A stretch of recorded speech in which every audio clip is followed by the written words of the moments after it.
لفظ صحابی سنتے ہی پڑھتے ہی ایک ایسے مقدس گروہ کا نقشہ دل و دماغ میں آتا ہے جنہیں دنیا میں ہی جنت کی سرٹیفکیٹ دی گئی ہے۔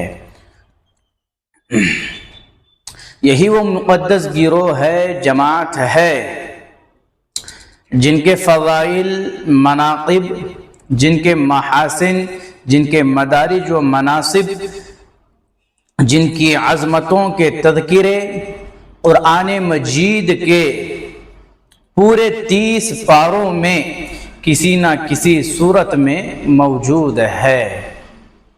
یہی وہ مقدس گروہ، مقدس جماعت ہے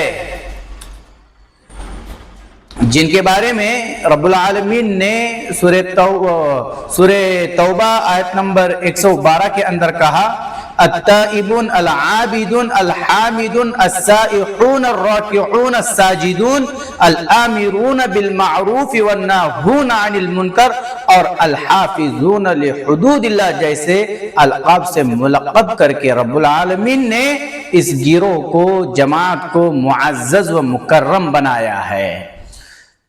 یعنی کہ توبہ کرنے والے، عبادت گزار، روزہ رکھنے والے، سجدہ کرنے والے، اللہ تعالیٰ کی حدود جو ہے اس کی حفاظت کرنے والے صحابہ کرام رضی اللہ عنہم اجمعین ہے۔ اور نبی علیہ الصلوۃ والسلام نے احفظونی فی اصحابی کہہ کر کے صحابہ کرام رضی اللہ عنہم اجمعین کے حقوق کے خیال رکھنے کا حکم دیا ہے۔ امام البانی رحمہ اللہ نے اس حدیث کو صحیح کہا ہے۔ یہی وہ مقدس گروہ، مقدس جماعت ہے۔ صحابہ کرام رضی اللہ عنہم کی جو جماعت ہے، ان کی عظمت، ان کے مقام، ان کے مرتبے کے لیے یہی بات کافی ہے کہ دنیا کے معلم اعظم محمد الرسول اللہ صلی اللہ علیہ وسلم ان کے استاد تھے۔ نبی علیہ الصلوۃ والسلام نے ان کی تربیت، ان کے تزکیہ نفس کا فریضہ سر انجام دیا۔ کفر، شرک، حسد، بخل، کینہ، خود غرضی، بے وفائی جیسے جملہ امراض قبیلہ سے ان کے ذہنوں کو، ان کے دل و دماغ کو پاک و صاف فرمایا ہے۔ صحابہ کرام رضی اللہ عنہم اجمعین کی کوششوں، محنتوں سے کفر، شرک کے جو بادل ہے وہ چھٹ گئے، وہ ختم ہو گئے۔ صحابہ کرام رضی اللہ عنہم اجمعین کی کوششیں ہیں، محنتیں ہیں کہ مشرق سے لے کر کے مغرب تک کلمہ لا الہ الا اللہ کی صدا بلند ہوتی رہی اور گونجتی رہی۔ صحابہ کرام رضی اللہ عنہم اجمعین یہ اتنی پاک باز جماعت ہے کہ اس جماعت نے تبلیغ اسلام کے لیے جس علاقے کا رخ کیا اس علاقے کو فتح کر دیا، وہ علاقے فتح ہوتے چلے گئے۔ صحابہ کرام رضی اللہ عنہم اجمعین کی عظمت کے لیے، ان کے تذکیروں کے لیے، ان کے کارناموں کے لیے، ان کے بلند مقام و مرتبے کو جاننے کے لیے اس سے بڑی بات کیا ہو سکتی ہے کہ رب العالمین نے ان کی مدد کے لیے فرشتوں کو اتارا ہے۔ سبحان اللہ۔ اسی لیے ہمارا عنوان ہی یہی ہے کہ حضرات صحابہ کرام رضی اللہ عنہم جیسا کوئی نہیں ہے۔ جنگ بدر کو پڑھے، اسلام اور کفر کے درمیان ہونے والا یہ عظیم الشان معرکہ جس میں حضرات صحابہ کرام رضی اللہ عنہم اجمعین کی تعداد انگلیوں پر گنی جا سکتی ہے، جن کی تعداد 313 یا مختلف روایات ہے، لیکن سامنے جو کفار کا لشکر ہے 1000 تعداد ہے، اور مسلمانوں کے پاس حضرات صحابہ کرام رضی اللہ عنہم اجمعین کے پاس جنگی سامان بھی اس ناحیے کا نہیں ہے جس ناحیے کا جنگی سامان ہونا چاہیے، لیکن حضرات صحابہ کرام رضی اللہ عنہم اجمعین کے پاس توحید کی دولت تھی، توحید کی طاقت، توحید کی پاور اور منہج کی